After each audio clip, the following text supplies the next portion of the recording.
Hay mga maninay, sayo day ko nagmataan ni nga time kay nagluto kong kutsinta kay naay nag-order sa ako. Nag-init na day kong tubig para lutuan nato sa atong kutsinta. Medyo sayo-sayo day ta ni nagmata kay para sayo nato mahatod. Pero alas 5 na gud sa buntag, oy piling lang nako ba nga sayo kay ako pa man isa nagtikaw-tikaw. Charis. Niya mao na ni ang atong minasa nga atong lutuonon sa kutsinta. Wala na ako napakita sa inyo giun sa nako pagmasa kay ang akong kamera murag nagduka pa. Kanang kalit lang siya maop, murag gitripan gid ko niya ani basta akong for today's video. Hoy, wag mo naman akong tripan Jumirabel, sabayan mo naman ako sa aking for today's video ngayon. Huy, charis. Kaya naghulat pa man ko sa atong gipainit na tubig para sa atong takaangan sa kutsinta. So maghugas ako diri sa plato mga jay. Kagabi day ni nga hugason, unya kay gipang tugnaw naman ang nangaon ani kay medyo ulan-ulan man, so wala na ni gihugasan. Unya kay kita may sayo nakamata, so kitay sayo makahugas ani. Lainan mo kung luto mga maninay nga daghan pa kaayo props sa atong banggira unya gubot kaayo ba. Maong gihugasan na lang nako para mahapsay pud ning among banggira. Kay wala pa man pud tay gibuhat kay kung mag-ingkurat ta karon ani magduka man ta kay kanang piling nato nga sayutan nagmata. Huy, o di ba basta kitay maghugas matik ra gid na lupig pay makina sa atong kamot ug lihok. Fast forward na dayta nagikan na ko sa kutsinta na hoy tak-ang kay nang bukal na day ang tubig nga akong giinit. Kana di aing puto molder ako na siyang giaplasan sa oil para dili ta maglisod unyag tangtang sa kutsinta pagkaluto. Kay kung dili man gud nimo haplasan sa oil ang puto molder maglisod kapag inig tangtang sa kutsinta kay magpilit-pilit. Duha day ka layer nga steamer ang atong gigamit pagluto sa kutsinta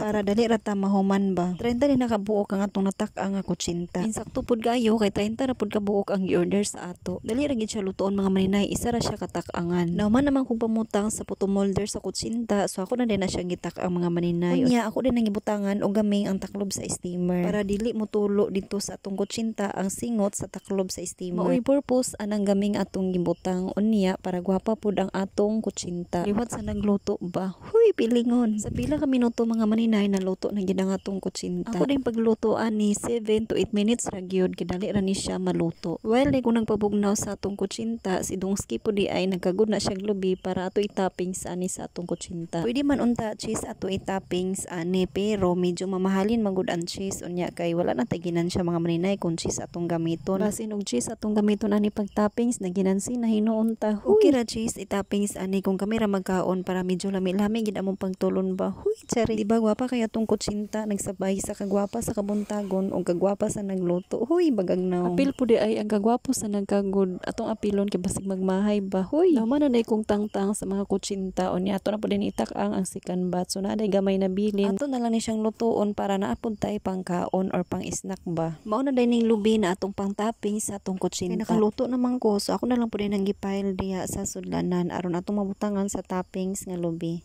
15 day nakabook ang first layer sa atong kutsinta. Maka 2 layer day taan ni sa pile sa atong kutsinta kay 30 man kabook ang order. Unya insakto ra pud gisanan siya sa atong sudlanan. Nagbutang na day kog lubi sa atong second layer nga kutsinta mga maninay unya medyo dagan-dagan gina lubi akong gibutang kay daghan man pud kayo ang gikagud ni Dudong. Unya ako na lang pud ang gibutangan aning pang-cover na cellophane para beautiful gid kayo ang atong kutsinta. But dinlimpyo man gyud siya lantahan mga maninay basta butangan nimo aning cover cellophane para dili siya bitaw matungdunan sa mga adis-adis nga langaw. Huy.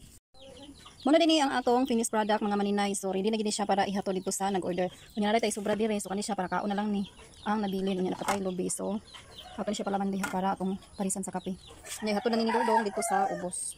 Nahuman naman ta og luto unya ihato na din ni Dudong dito sa nag-order. Dili ko taman sa akong for today's video mga zay. Thank you for watching.